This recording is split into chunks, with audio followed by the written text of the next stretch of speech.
حدیث مبارک ہے کہ حضرت ابو ہریرہ رضی اللہ عنہ نے کہا کہ اس وقت تمہارا کیا حال ہوگا جب جزیہ اور خراج میں سے نہ تمہیں درہم ملے گا اور نہ دینار۔ اس پر کسی نے کہا کہ جناب ابو ہریرہ رضی اللہ عنہ، تم کیسے سمجھتے ہو کہ ایسا ہوگا؟ ابو ہریرہ رضی اللہ عنہ نے کہا کہ ہاں، اس ذات کی قسم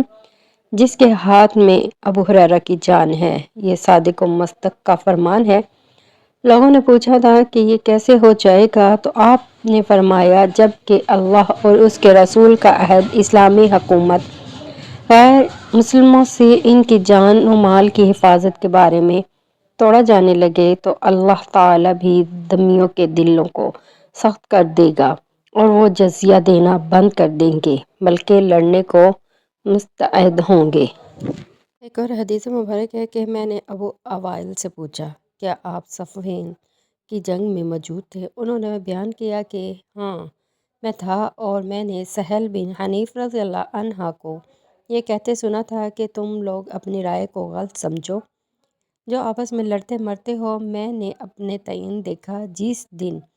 ابو جندل آیا یعنی حدیبیہ کے دن، اگر میں حضرت صلی اللہ علیہ وآلہ وسلم کا حکم پھیر سکتا تو اس دن پھیر دیتا، اور ہم نے جب کسی مصیبت میں ڈر کر تلواریں اپنے کندھوں پر رکھیں تو وہ مصیبت آسان ہو گئی، ہم کو اس کا انجام معلوم ہو گیا، مگر یہی ایک لڑائی ہے جو سخت مشکل ہے، اس کا انجام بہتر نہیں معلوم ہوتا۔ حدیث صحیح بخاری 3180۔